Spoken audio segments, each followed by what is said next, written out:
Hey everybody, welcome to another episode of History Quest. I'm your host Brian, and today we are at the Nicollet County Historical Society, the site of the 1851 treaty. And I just have to say I've been super excited about coming here. I'm very enthusiastic about Dakota history and what all led up to the horrible events in 1862, and a lot of that starts right here. Here is our host James, and he's going to show us around today. James, how you doing? I'm doing well, thank you. Again, my name is James Erke. I'm Operations Coordinator here at the Treaty Site History Center.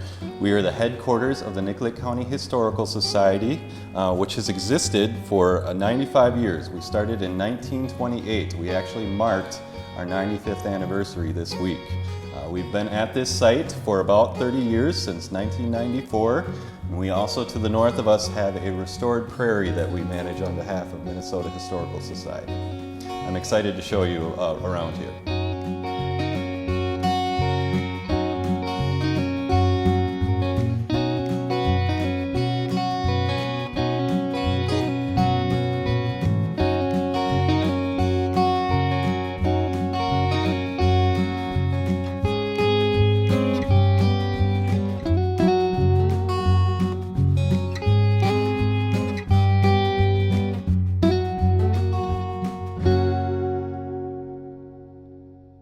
St. Peter has been a gateway and a gathering place for thousands of years.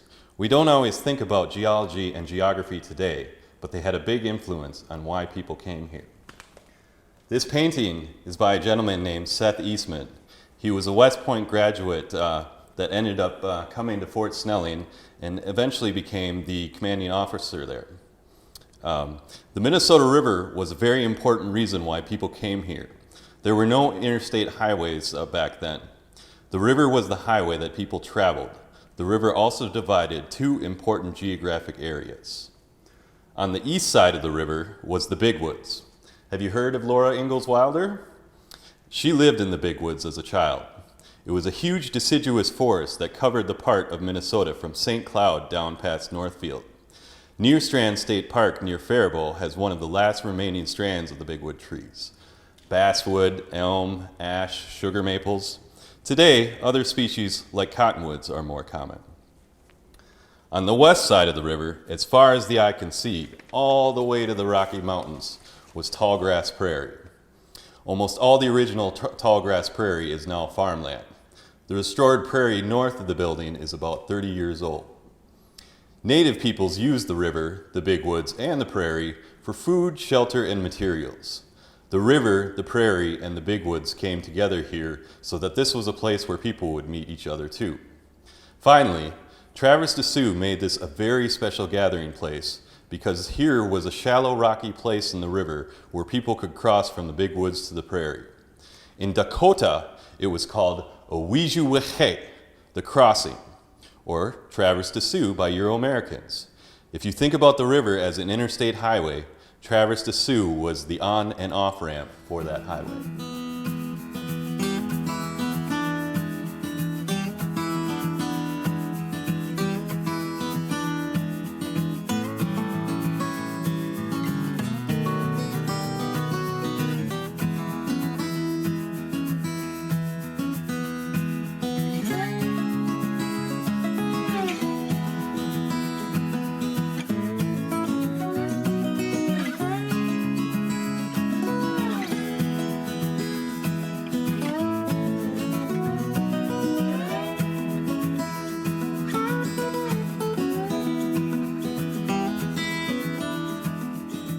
This is our exhibit on the Treaty of Traverse des Sioux.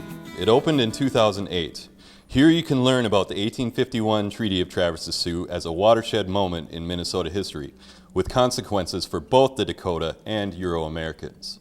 To understand the treaty, we need to understand the Dakota and the early relationships with Euro-Americans. Other native peoples besides Dakota lived in the area for thousands of years. The Dakota were living here when Euro-Americans first arrived in the 1680s.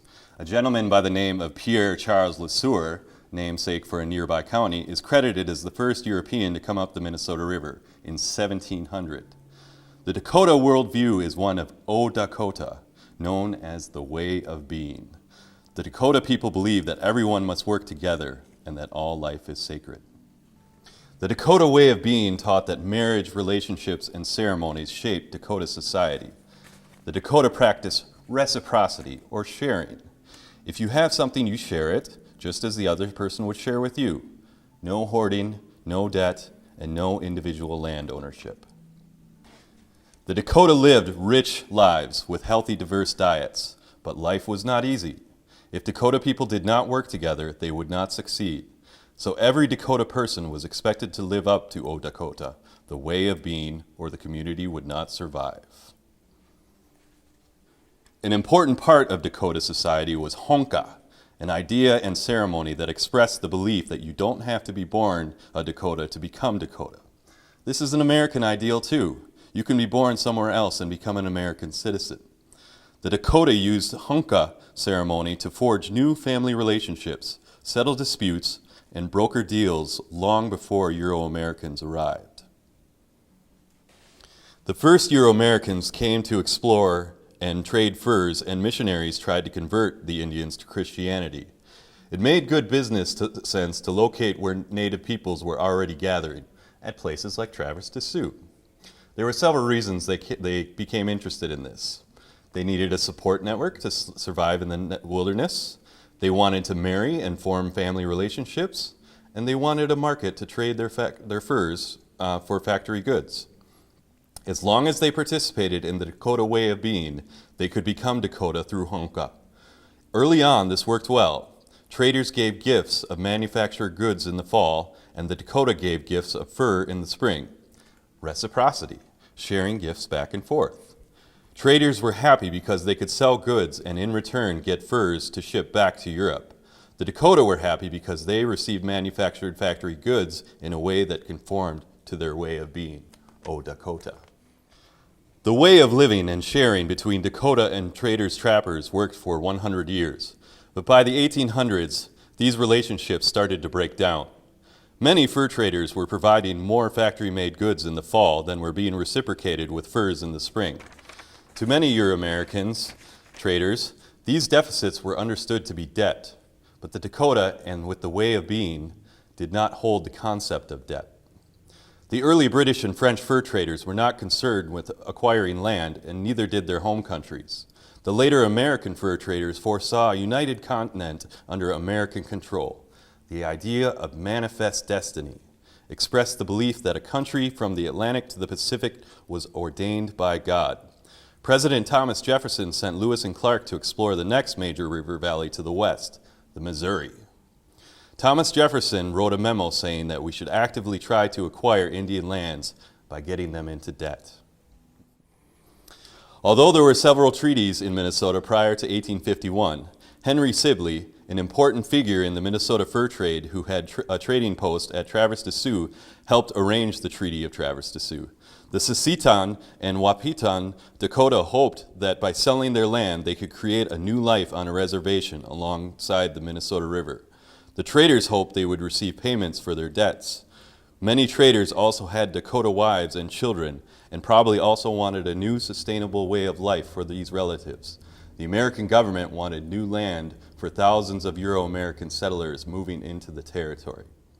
The Sisseton and Wahpeton Dakota bands sold 24 million acres to the U.S. government that included basically everything southwest of I-94 in Minnesota, Moorhead to St. Cloud, as well as a sizable chunk of northern Iowa and eastern South Dakota. The price to be paid to the Dakota promised by treaty was about $1.7 million, or about 7 cents per acre. However, that amount was never paid. The Dakota never saw most of the money that they were owed. The reservation decreased from 50 miles on either side of the Minnesota River in 1851 to 10 miles by 1858. The treaty failed to provide a new sustainable life for the Dakota. Crop failures, lack of game, and broken promises left the Dakota in a precarious position by 1862. This part of our exhibit describes the results of the treaty for Euro-Americans. There were good consequences for them. The biggest was many new acres of land available for settlement. In 1850, the Euro-Americans' population in Minnesota was about 6,000 people. By 1880, Minnesota's population was almost 800,000. Many of the new immigrants and settlers came to farm. In 1850, Minnesota had 184 farms. By 1880, there were almost 93,000 farms. One of the interesting features of our county is Swan Lake. This is the largest pothole lake in the lower 48 states, which means it's not fed by any outside source. It was left there by a glacial remains of the glacial river Warren and Great Lake Agassiz. This is a very popular waterfowl hunting spot in our county. One of the things that excites people to visit us here is to learn about the old style general store. The Northland store was open for about 148 years, starting in 1858, just 7 years after the Treaty of Traverse des Sioux, until 2006. Behind it is a timeline of county history. This would have been the type that would have been used and brought to Traverse des Sioux here to facilitate in the fur trade. This is not authentic, this is a reproduction, but if you'll notice, metal was very hard to come by in those times, so it's made completely out of wood and animal hide. This antique bandwagon, known as the St. Peter Cornet Band bandwagon, has a rich history. Some believe it dates back to the 1860s or 1870s when the Silver Cornet Band used it to roam the streets of St. Peter. Others think it was created as late as 1880. The bandwagon was crafted by Joseph Mason, a local hardware store owner, along with the help of James Nutter, a talented blacksmith. Albert Wilson, the last surviving member of the Union Army, also played a role in its creation. The wheels and spokes are made of oak, the rims from hickory, and the framework is ash. Along with our exhibit on the Treaty of Traverse des Sioux, we also have an exhibit on bottles and brewers, which is early brewers of Nicollet County. We have one on the Farm Bureau, which talks about the 100 and 150-year-old farm families of the area. And then we have another exhibit about an artist named Adelaide Magner, who was known as an ash can artist from the late 1800s and early 1900s.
Like our guide told us, when explorers and Dakota and anybody really prior to the highway system was traveling up and down the Minnesota River, that Traverse des Sioux was the crossing point, or essentially St. Peter.